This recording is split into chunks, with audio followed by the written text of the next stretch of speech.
ফুপি তুমি বলে ভাড়া মোটরসাইকেলে চড়ে শ্বশুরবাড়ি যাবে? মেঘ, একদম পাকা পাকা কথা বলবে না, তাহলে কিন্তু বাসায় নিয়ে যাবো। হ্যাঁ, পাকা পাকা কথা কোথায় বললাম? তোমরাই তো বললে ফুপি বউ সেজে ভাঙা মোটরসাইকেলে চড়ে শ্বশুরবাড়ি যাবে, এটা নিয়ে আবার হাসাহাসিও করলে। চুপ, একদম চুপ। এটার মাঝখানে ফাটা দেখা যায়, বুঝছেন? আচ্ছা, ওটা সমস্যা নেই, আমি দেখে চেঞ্জ করুন, এক মিনিট। হ্যালো, এই তুমি কি তোমার বাবাকে বলবা নাকি বলবা না? আবার কি বলবো? তোমাদের বংশীয় ঐতিহ্যের কথা, পরম্পরা না মানার কথা। এখন আমি কিভাবে বলবো, তুমি বলো। তা আমি কি জানি সাজিদ? শোনো, তুমি আজকের মধ্যে যদি ব্যাপারটা সলভ না করতেছো তাহলে কিন্তু আমি নিজে এসে বাবার সাথে কথা বলবো, তখন বলতে পারবা না আমি বেয়াদব। নীলা, শান্ত হও, দেখতেছি। দেখতেছি না, কোনো দেখা দেখি নাই, নিজেকে অলরেডি সার্কাসের ক্লাউন মনে হইতেছে। এটা তো বিয়ে বাড়ি না, মনে হচ্ছে একটা সার্কাস গ্রাউন্ড। আমার আত্মীয় স্বজন অলরেডি আমাকে নিয়ে অনেক হাসাহাসি করতেছে, বুঝছো? এই ব্যাপারটা মোটেও ভালো দেখাচ্ছে না।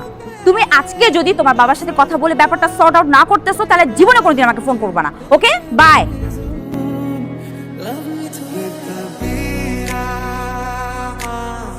কাকাকে এই বিষয়ে বুঝাতে যাওয়া মানে সুইসাইড করার সমান। আমি এসবের ভিতরে নাই ভাই, মাপ চাই। আমার জীবনটা না তেজপাতা হয়ে যেতেছে, বুঝছিস?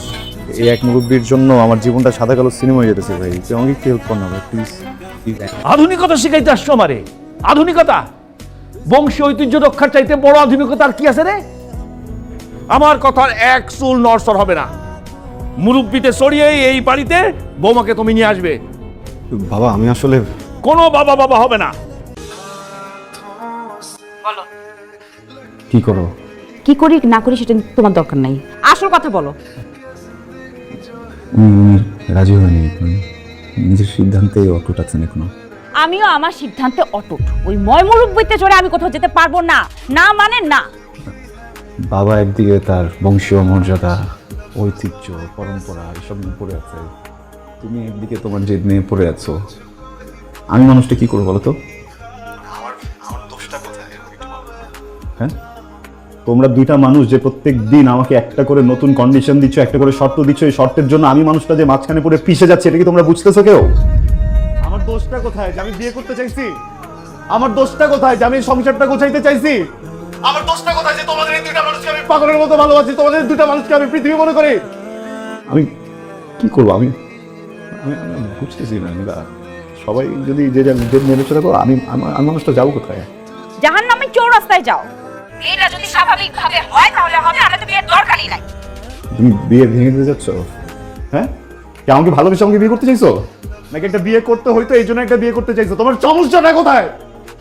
একটা বাইকের জন্য বিয়ে ভেঙে দেয় কেন? বুঝতেছো না? একজন বয়স্ক মানুষ একটু ছাড় দাও না প্লিজ। ছাড়, ছাড় লাগবে তোমার? যাও, ছেড়েই দিলাম তোমাকে, গুড বাই।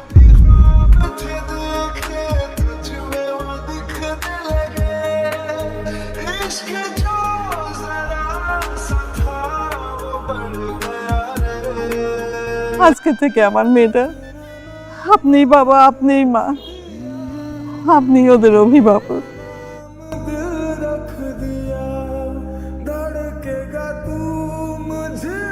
ওঠো বৌমা, ওঠো বৌমা। কি হলো?